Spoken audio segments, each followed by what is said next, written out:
Drake is looking weaker and weaker every day.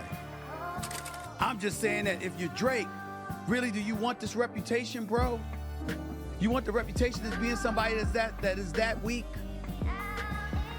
Can't get you. Listen, ain't nobody listen. And if you look at the lyrics, he didn't specifically and directly call you a pedophile.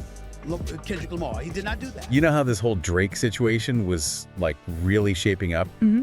It felt like he was trying to push this poor me angle amidst all the chaos. Oh, absolutely.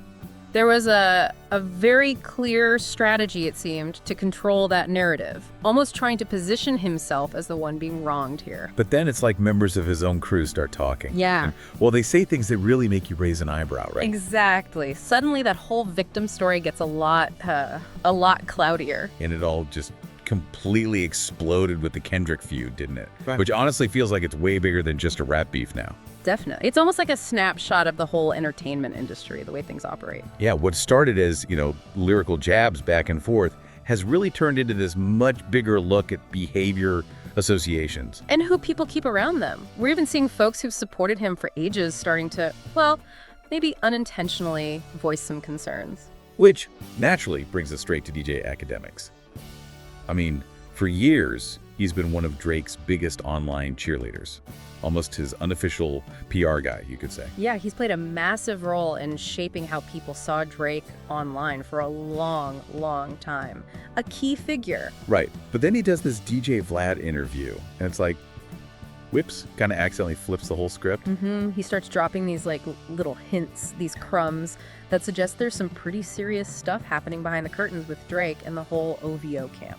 What's really wild is how he said it, though. It wasn't like some big planned reveal. They were almost just casual comments. Exactly, offhand remarks, but they carry so much weight because they're casual and because it's him saying it. It hints at this reality that maybe even the inner circle is aware of. Totally. He even says something like, something is not right, coming from him, someone that close. That's pretty heavy. It really is a loaded statement. And then there was all that talk about a supposed new diss track being played down in a Houston club. Makes you wonder, is Drake trying to punch back musically? Or is it just adding fuel to the fire? It raises that big question about their whole strategy right now. Is this like an attempt to get back control? Remind people he can rap? Or is it just sort of flailing under pressure? It's hard to tell from the outside, isn't it? And okay, remember that whole strange thing involving LeBron James a while back? Yeah. Academics brought up these questionable private meetings Drake was supposedly involved in. Right, that kind of bubbled up and faded away. Yeah, but now, with everything else coming out, it suddenly feels relevant again. Makes you really think, what were those meetings about? Well, if you put it together with all the other pieces, these comments that seemed random before start to look like part of a bigger, more concerning picture. Like a pattern, maybe? Behind the scenes stuff that's now suddenly under this massive spotlight? Intense public scrutiny, yeah. And then the real kicker, for me anyway, was Academics even hinting, mind you, about Drake potentially making, private deals to silence people. I mean, that's a massive implication, even if he didn't spell it out. Yeah. And coming from Academics, wow, that's like pouring gasoline on this whole thing. It absolutely is. Because look, these aren't just random internet rumors anymore, are they? This is information, maybe carefully worded, but it's coming from someone inside Drake's circle. Right. And right now, in this climate, that kind of insider hint, it's incredibly powerful. It has a lot of weight, even if it's not fully laid out. Yeah, the fact that even a longtime defender like Academics is suggesting stuff like that speaks volumes, doesn't it? It really does. Okay, so you've got Academics maybe accidentally spilling secrets, but then, and you have Baca, not nice, jumping right into the middle of it. No, but He's been with Drake forever, right? From the jump. A real senior figure in OVO. definitely a long-standing associate, very visible, very loyal. His connection to Drake has always been clear. So he tries to do some damage control in an interview, specifically about that Kendrick line in Not Like Us, you know the one. Baca got a weird case. Why is he around? A very direct line.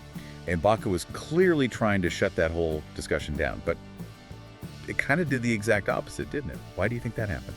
Well, it's fascinating, isn't it? How sometimes trying to defend someone, if it's not handled right, can just spectacularly backfire. Totally. Baca trying to address that lyric, it seems like it just ended up shining an even brighter spotlight on the questions about him and, yeah, by extension, about OVO itself. Right. He claims he was all set to drop his own diss track in response, which, let's be honest, Baca isn't exactly known for his mic skills. Not primarily, no. So that alone makes you wonder what was going on internally. Was Drake stopping him to protect Baca? Or maybe protect himself? It definitely suggests some level of internal chaos. Maybe not a unified plan for how to deal with these really serious allegations. Yet, the fact Baca even thought about a diss track shows maybe there's a disconnect inside OVO about how you handle a crisis like this. A potential disconnect for sure. And then he starts going after Kendrick's claims, demanding paperwork and saying all of the online love for Not Like Us was just bots. It just felt weak, like a really obvious deflection. Why even go down that road? Yeah, that tactic of just dismissing massive public reaction as fake, it usually just doesn't land well. Right. It often comes across as pretty out of touch, and it tends to push people away rather than convince them. You're not tackling the actual issue, just attacking how people see the issue. Exactly. So instead of making OVO look strong, it just kind of fed this narrative that they're scrambling, maybe even like panicking a little. And it brings you right back to Kendrick's line, why is Baca still around, especially when you consider his history? And that connects right back to the bigger picture. Baca's very public, maybe overly defensive response just highlighted the exact questions Kendrick was asking. Yep. His role in OVO, especially given his documented legal past, well, it raises legitimate questions about the organization's values, its standards. Oh yeah, people keep bringing up Baca's past run-ins with the law. And you have to think, what message is OVO sending by keeping him so prominent? It's just not a great look, is it? It really does raise that significant point about, well, the principles an organization chooses to stand by. When you have people in key spots with, let's say, controversial backgrounds, it just invites scrutiny. Scrutiny of the whole operation and what it supposedly represents. So, okay, you've got academics hinting at dark stuff, Baca's defense kind of crashing and burning. It really feels like the control Drake used to have over his story. It's just gone. Yeah, evaporated. It feels like the narrative has totally run away from him now. That's a really key point, I think. For such a long time, Drake built this image, right? Meticulously controlled, carefully crafted. Untouchable almost. Exactly. Yep. That feeling of control seems seriously damaged now. Yeah, significantly eroded. He always seemed so calculated, so untouchable before. But now, you sense this real vulnerability. And you just can't ignore the role, not like us, played in all this. That wasn't just another diss track. It felt like, Yeah. I don't know, like a cultural reset button got hit. It absolutely triggered a massive cultural shift, no doubt about it. It Right. forced this huge reevaluation, not just of Drake's music, but his whole network, his associations of the values people thought he stood for. Right. It tapped into something much bigger about power, accountability, especially in the music industry. And the internet never forgets, does it? Every old quote, every past connection, every denial, it's all getting pulled up, picked apart, re-examined right now. In real time. OVO can't just like make things vanish anymore. The receipts are out there. The digital age has completely changed the game for these situations. Information just sticks around, it's easy to find, and everyone's talking about it instantly. Yeah. That old way of controlling the story, it's basically gone. You even see it in how the press is covering it. The tone feels different. And you notice some of Drake's closest collaborators. Yeah. People you'd expect to be shouting support. Pretty quiet. Yeah, really quiet. And that silence, it feels incredibly loud right now. It really does. When you don't have those clear, strong voices backing you up, well, that silence can be read in a lot of ways. None of them are particularly good. Like maybe they disagree internally. Or they don't buy the official story. Or maybe just trying to keep some distance. Who knows? But it doesn't look good. It all adds up to what feels like this major breakdown of trust, maybe, Yeah. between Drake and at least some of his fans. The image they had is getting seriously hammered by all this stuff. Especially when it's coming from people supposedly on his side. Exactly. That really challenges the relationship an artist has with their audience. Trust is so fragile, you know? Once it's broken, Hard to fix. incredibly hard. This whole situation is a massive test for that trust. So where does that leave Drake? What's the move? Does he try to be transparent, actually address these really serious concerns directly? Or double down.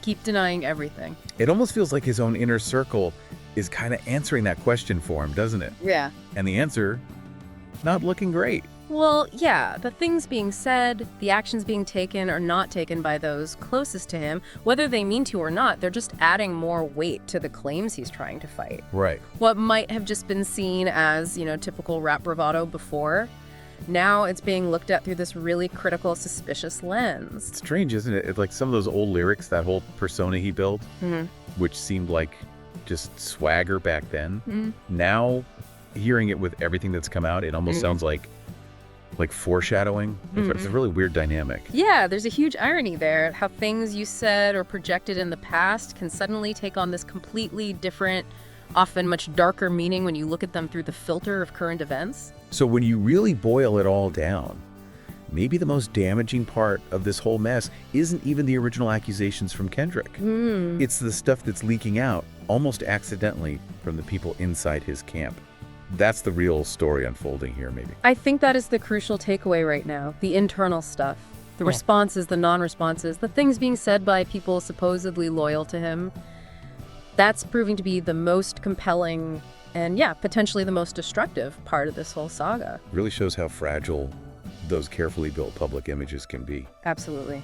They can crumble fast. It really makes you step back and think about the bigger picture too, doesn't it? Like, what happens long term when artists seem to put this idea of loyalty, maybe blind loyalty, above actually dealing with serious public questions? Right. And what does this whole episode tell us about just how powerful public perception is now in this digital age?